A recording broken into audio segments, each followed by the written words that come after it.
10 people, 20, 30 people in the club just off the shit I like to hear myself do, then I'm on, because I'm gonna go to the next club and I'm gonna do the same thing, and I'm gonna keep doing it till I beat these niggas in the head with it. You feel me? In that moment, I said, I'm gonna do what I wanna do. I'm tired of shipping music. Top Dog got tired of doing it. Nigga, do your shit, fuck it. You feel me? And Top Dog gave me that push, you know, do what you wanna do. And we just go independent, say fuck it. You feel me? Until they start beating down on our door.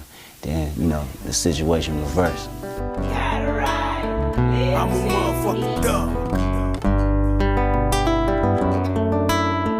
I'm a motherfucking dog. Do you see? Got it right. I'm a motherfucking dog. I'm a motherfucking dog. All I ever was, look around. Love a motherfucking dog. All I ever was. Before the world knew me as a Kendrick Lamar, I was K-Dot. You know, just, you know, rapping and hoping I'd get my feet wet in the game, for real. I was just a fan first, you know what I'm saying? That's not even on no cliche shit. Like, I seen Pac in the flesh, you feel me, when I was 8 years old, you dig me, in Compton. And that day I said, I wanna, you know, have an influence like that on all these little kids. The first time I started writing, it definitely wasn't my style that I have now. I actually got inspired from DMX album, It's Dark and Hell is Hot, because that album inspired me just off the feeling. It wasn't no more Pac, you know, it wasn't no more really aggression. So I guess when X came with that raw aggression about his music, it inspired me to write my first rhymes down. I was 13 years old, I never forget it. You know, white sheet of paper, no lines. I was just in the room just saying a bunch of gibberish, you know. It didn't oh man, I think I probably killed about 30 people in like 2 bars. I done sold this amount of dope, and like the hook. Oh yeah, I was on the dock with Poppy. You feel me? Yeah, it definitely wasn't real. So you're honest about that. Oh and yeah. You said that it wasn't real, so Nah, you obviously man, knew. I was copying, man. I was, you know, I was doing what I thought was cool at the moment. Everybody else was talking about this shit. That's why y'all on. This is why I'm about to get on. I'm about to move 10 keys in this next bar. You feel me? But yeah, that's definitely not my style now. But it took growth.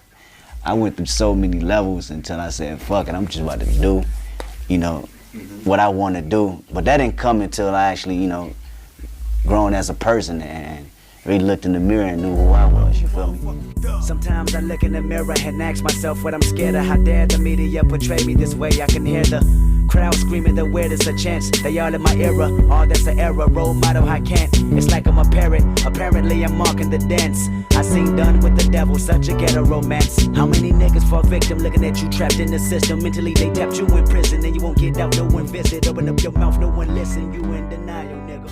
You feel me? My pops was, you know, did what he had to do, you know, to put food on the table.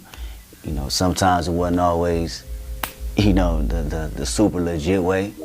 But that was the reality of it, you feel me? But at the same time, I had that balance because I had a mom, had both parents in the house, and she gave me the side of being a dreamer and telling me I could do whatever I want to do.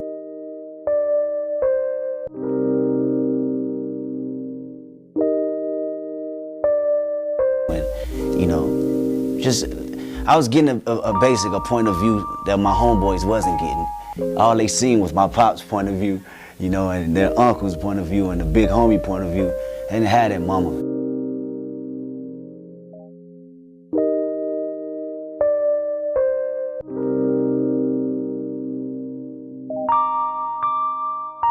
You feel me? That say, you could do this, you could do that. All you gotta do is, you know, think about it, put your mind to it. So I think that gave me a whole nother perspective on how to approach things, you know, how to approach life, how to approach my music.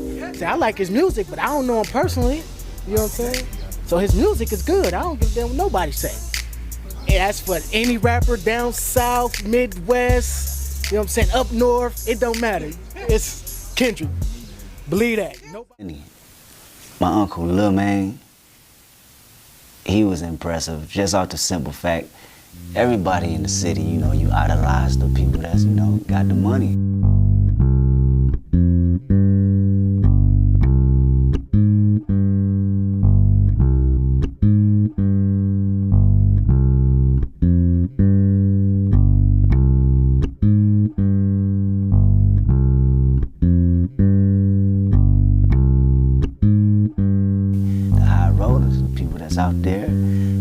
thing, and he used to come in with the big gold chain with the Cadillac, you know, emblem sign on it, you feel me?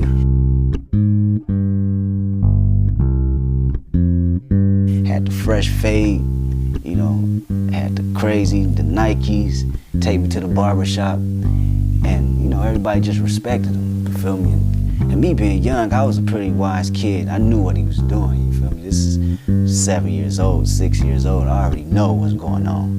But for a second, for a minute, it made me like, I want to be just like him. And, you know, that's a story with every kid growing up seeing somebody with money. And it went from him, it went from the homie down the street, went from my homeboys. Another person on a more positive note, this cat that stayed in my building on the Laundra in Compton. He was supposed to go to the league, and it's like the first person I ever knew like that actually was close to the NBA. You feel me? We love basketball as kids, of course. And you next to a person that's actually can go to the NBA. I'm like, damn, this shit really real? You gonna meet Jordan? Like, I'm asking crazy questions, but to make sense of that story, it lets me know, that moment it let me know that shit is possible. Just because you in a city don't mean that you can't go to the NBA, nigga, or you can't rap, or you can't go to college. You feel what I'm saying? Just out the simple fact that I can touch him and actually know that he's getting a scholarship and can eventually go to the league was impressive, you feel me? And I think that planted a seed in my head, whether I know it or not. You know what though? On some real LA, Compton, whatever, South Central shit, Kendrick Lamar, bring it back to the storytelling and telling real shit that then niggas have been through and you really can relate to. At the same time, you know what I'm saying? My nigga's storytelling and he got lyrics. The boy done done. It's so many thoughts, man, like, how can I start, my egg? Just coming from a small city, Compton, I didn't start traveling, really traveling, 26 now. I didn't really start traveling until about, 21, 22. So,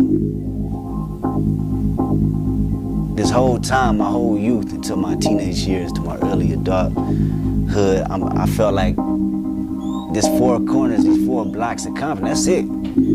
There's nothing outside of that. Like, you can't tell me no different.